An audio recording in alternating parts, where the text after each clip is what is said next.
सुबह कोहरा को देखो यहाँ।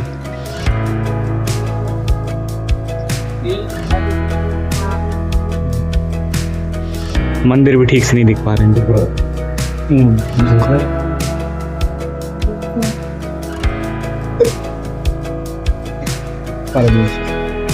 ट्रावर्स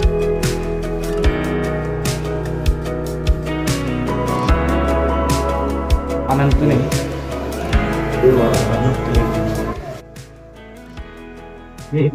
सैयद जी, हुई है। हेलो, गुड मॉर्निंग सभी को।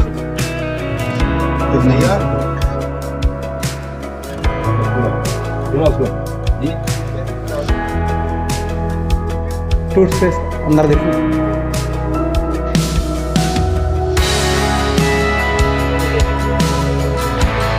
हाँ गाइस, गुड मॉर्निंग सभी को। Good morning. चलो अब देखते जा रहे हैं मंदिर की तरफ। चलते हैं अपना मंदिर की ओर। सुबह सुबह उठ के आओ।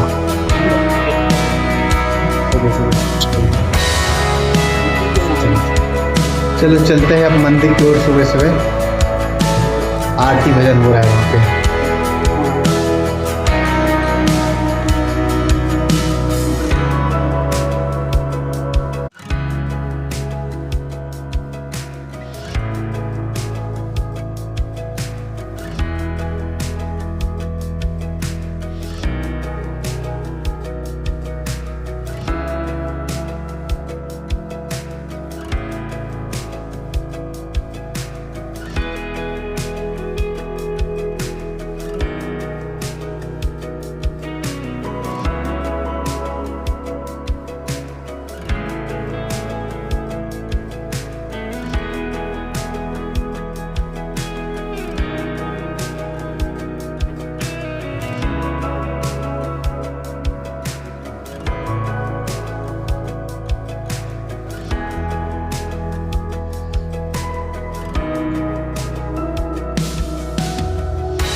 जागेश्वरनाथ मंदिर रेस्टोरेंट कैंटीन है यहीं हम कैंटीन भोजनालय है जो अभी अभी खुला है।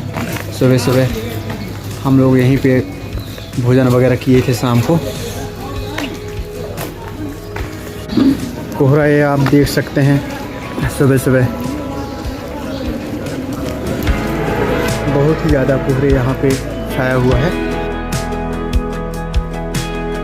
और ये मंदिर में केवल कवड़ियों को प्रवेश द्वार है। ये यहाँ गेट नंबर 3 से प्रवेश किए जा रहे हैं कवड़िए जो यहाँ पे आते हैं उनका।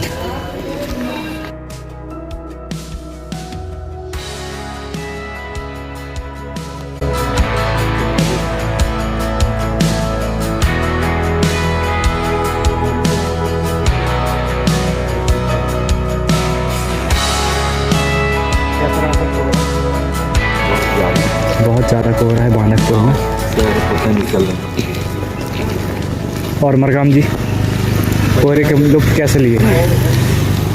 यहाँ पे आज हम बांधकपुर में आए।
हम लोग अब जा रहे हैं बगीचे की तरफ सीधे।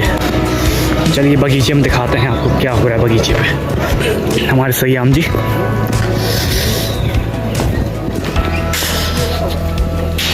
पूरा टीम हमारी जाती हुई।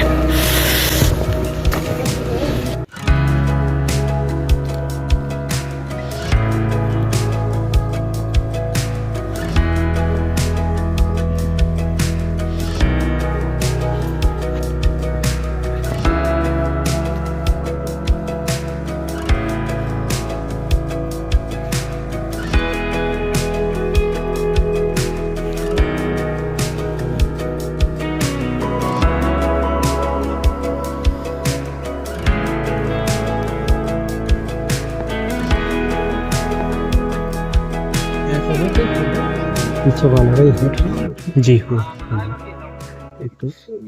जो प्रश्न करना कर लिया करो। एक एकड़ में का मतलब 5 क्विंटल का हम लोग लगा, यानी कि 10 पता हम लोग 5 एकड़। ये है पूरा सूक्ष्म बैक्टीरिया हो, माइक्रोब्स, छोटे छोटे जीवाणु। ये क्या करते हैं कि मिट्टी में जाते हैं और अपनी जनसंख्या बढ़ाते हैं।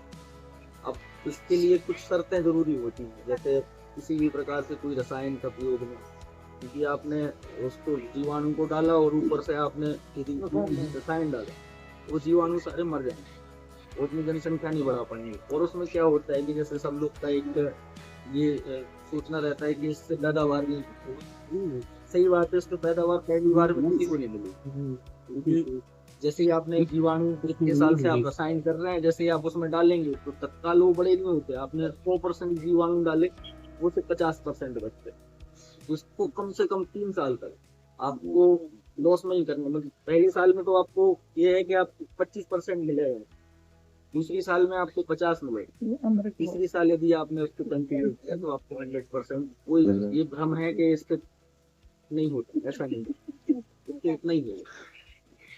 फर्क ये होगा कि इसमें और उसमें फर्क है।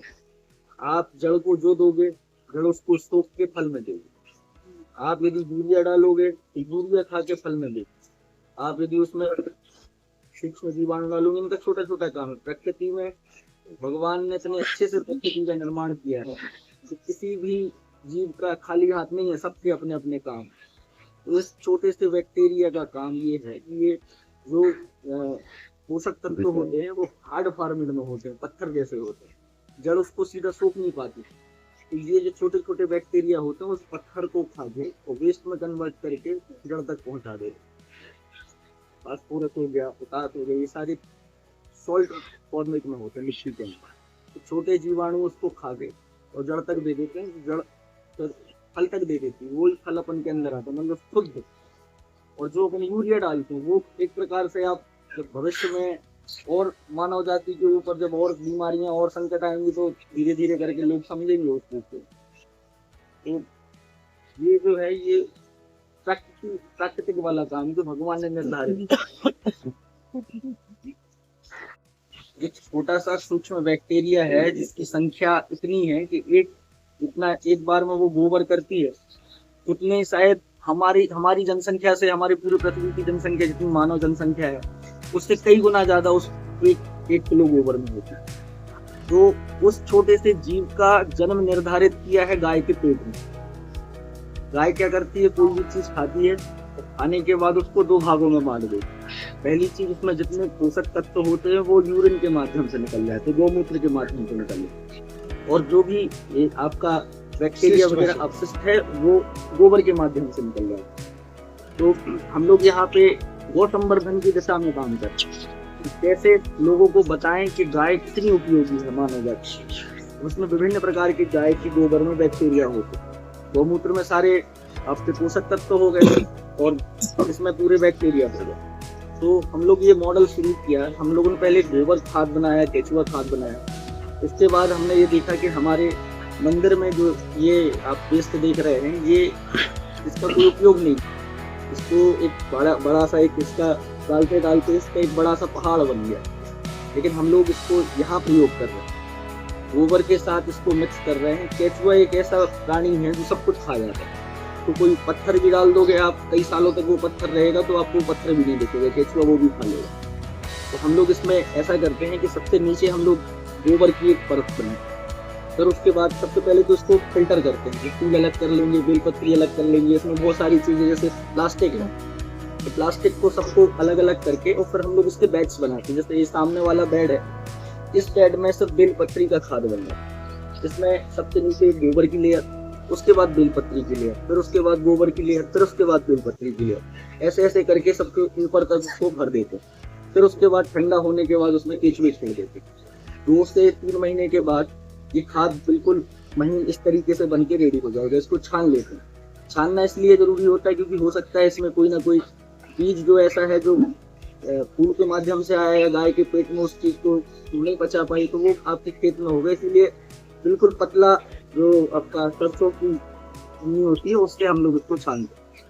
तो ये जैसे आपके सामने ये बेलपत्र का है, ये आपके फूल का है, बाकी ऊपर जो बाकी बैग्स लगे हैं वो मिक्स है।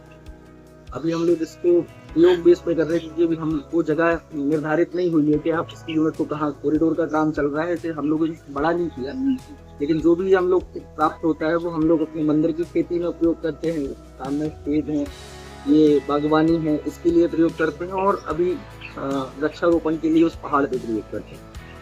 तो ये अलग अलग तरीके से हम लोग इसको अभी तैयार कर रहे हैं और बहुत अच्छा रिजल्ट है। जो आप घर में भी आप कर सकते हैं, मटके में आप जो घर के निकलने वाले फूल हैं मटके में छेद करें आप, उसको भी ऐसी लेयर बाई लेयर कर दो, केचुए छोड़ दें। अब इसमें जैसे ये कंपनी लगी, केचुए आपको कृषि विज्ञान केंद्र से भी मिल जाते।